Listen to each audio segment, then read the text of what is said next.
قیامت کے دن ہر مقتول اپنے قاتل کا ہاتھ پکڑ کر کے رب کے سامنے حاضر ہوگا۔ روایت دیکھیے، عن عبداللہ بن مسعود رضی اللہ عنہ عن النبی صلی اللہ علیہ وسلم قال یجیء الرجل آخذا بید الرجل۔ حضرت عبداللہ بن مسعود رضی اللہ تعالی عنہ سے روایت ہے کہ نبی کریم صلی اللہ علیہ وسلم نے فرمایا کہ قیامت کے دن ایک آدمی دوسرے آدمی کا ہاتھ پکڑ کر اللہ کے سامنے حاضر ہوگا، فیقول یا ربی، اور کہے گا اے اللہ، اے میرا رب، ھذا قتلنی، اس نے مجھے قتل کیا ہے۔ فیقول اللہ لہ لما قتلتہ، چنانچہ اللہ تبارک و تعالی اس سے فرمائے گا لما قتلتہ، تم نے اسے کیوں قتل کیا، تم نے اسے کیوں قتل کیا۔ فیقول قتلتہ لتکون العزت لک، وہ شخص کہے گا کہ میں نے اسے تیری عزت و عظمت کے واسطے قتل کیا تھا۔ فیقول، اللہ تبارک و تعالی فرمائے گا فإنہا لی، یہ میرے لیے تھا۔ ویجیء الرجل آخذا بید الرجل، اور ایک اور دوسرا شخص ایک دوسرے شخص کا ہاتھ پکڑ کر رب کے سامنے حاضر ہوگا، فیقول، اور کہے گا ان ھذا قتلنی، اس نے مجھے قتل کیا تھا۔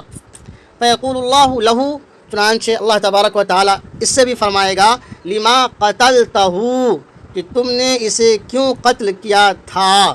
فیقول، وہ شخص کہے گا لتکون العزہ لفلان، لتکون العزت لفلان، تاکہ میں نے اسے اس لیے قتل کیا تھا تاکہ فلاں کی عزت و بلندی ہو۔ فیقول، اللہ تبارک و تعالی فرمائے گا انہا لیست لفلان، یہ عزت و بلندی کسی شخص کے لیے نہیں ہے۔ فیبوء بإثمہ، چنانچہ قاتل مقتول کے گناہ کو اپنے سر تھوپ لے گا، اس کے گناہ کو اپنے سر لے لے گا، اس کے گناہ کے ساتھ لوٹے گا۔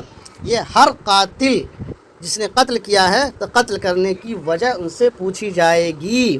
اگر وہ اللہ تبارک و تعالیٰ کے دین کے لیے عزت و عظمت کے واسطے قتل کیا ہے تو پھر ثواب ملے گا، اور اگر بلا کسی جرم کے ناحق قتل کیا ہے تو اس کے گناہ بھی اس کے سر، یعنی مقتول کا گناہ قاتل کے سر تھوپ دیا جائے گا۔ عربی عبارت دیکھیے، عن عبداللہ بن مسعود عن النبی صلی اللہ علیہ وسلم قال یجیء الرجل آخذا بید الرجل فیقول یا ربی ھذا قتلنی، فیقول اللہ لہ لما قتلتہ، فیقول قتلتہ لتکون العزت لک، فیقول فإنہا لی، ویجیء الرجل آخذا بید الرجل فیقول ان ھذا قتلنی، فیقول اللہ لہ لما قتلتہ، فیقول لتکون العزت لفلان، فیقول انہا لیست لفلان، فیبوء بإثمہ، او کما قال علیہ السلام۔